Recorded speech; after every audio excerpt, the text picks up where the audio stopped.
বিদ্যালয়টা আসলে কোনো ব্যাপার না। আর আমি মনে করি সরকারি স্কুল, এমপিওভুক্ত স্কুল এর শিক্ষকগুলো এখন বর্তমানে যে সিচুয়েশনে প্রত্যেকে হাই এডুকেটেড।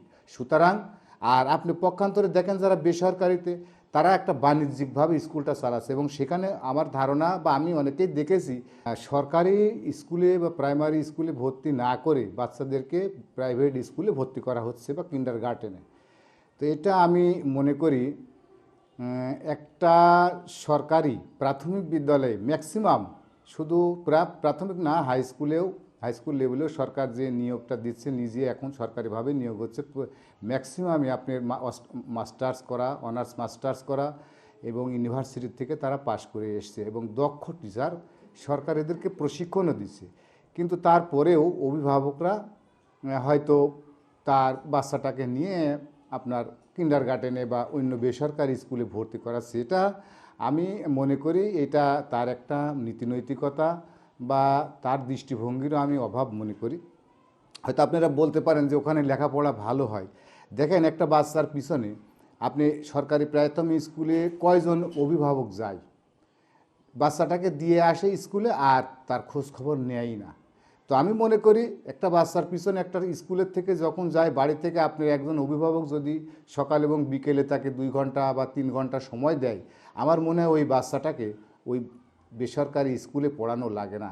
আপনি ওখানে 1000 টাকা দিচ্ছেন বা 2000 টাকা বা 20,000 টাকা পর্যন্তও বেতন দিচ্ছেন, অথচ আপনি এই বাচ্চাটাকে যখন সরকারি স্কুলে বা এমপিওভুক্ত কোনো স্কুলে ভর্তি করেছেন ওই সময়টা কিন্তু আপনি আর দিচ্ছেন না।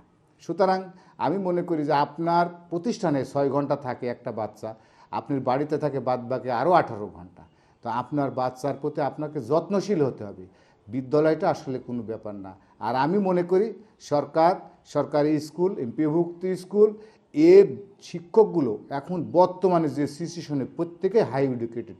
সুতরাং আর আপনি পক্ষান্তরে দেখেন যারা বেসরকারিতে, তারা একটা বাণিজ্যিকভাবে স্কুলটা চালাচ্ছে এবং সেখানে আমার ধারণা বা আমি অনেকেই দেখেছি যে সেখানে গ্রাজুয়েশন টিচারও নাই, তারপরেও আমাদের অভিভাবকরা সেখানেই মানে ভর্তি করার জন্য আর কি তারা পাড়াপাড়ি শুরু করে।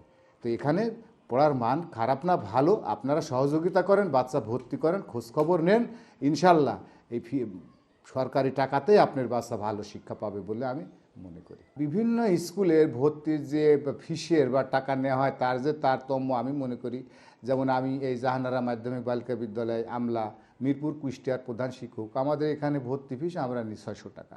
কিন্তু দেখা যাচ্ছে যে এই একই উপজেলায় আরও অন্যান্য প্রতিষ্ঠান আছে, তারা একটু বেশি নেয়, শহরে আরও বেশি নেয়, সিটি এলাকায় আরও বেশি নেয়। তো এখানে সরকারেরও একটা রেট আছে, সিটি এলাকায় একটু বেশি, তারপরে জেলা সদরে বিভাগীয় শহরে একরকম এবং মফস্বল এলাকায় একরকম। তো আমি আসলে সব স্কুলে হয়তো আপনি যেটা বলছেন যে শুধু ওই যে ওই একই কথা আসছে যে কিন্ডারগার্টেন স্কুলগুলো বা বেসরকারি স্কুলগুলো আপনি 10,000 টাকা দিয়ে ভর্তি করাচ্ছেন, অথচ আমরা 600 টাকা নিয়ে ভর্তি করাচ্ছি। এই টাকাটার ভিতরে যে কিছু অংশ আপনার মেয়ের পিছনে বা ছেলের পিছনে ব্যয় করেন, আমার মনে হয় না ভালো হবে। তবে স্থান ভেদী সব স্কুলই যে টাকা আপনার হইলেও বেশি টাকা নেয় এরকম না। আমরা স্কুলের উপরে নির্ভর করে, কেউ হয়তো একটু বেশি নেয়, কেউ একটু কম নেয়, সরকারি রেট হয়তো কেউ ফলো করে, কেউ হয়তো করে না। তবে আমি মনে করি যে সবারই একই হওয়া উচিত সারা বাংলাদেশে।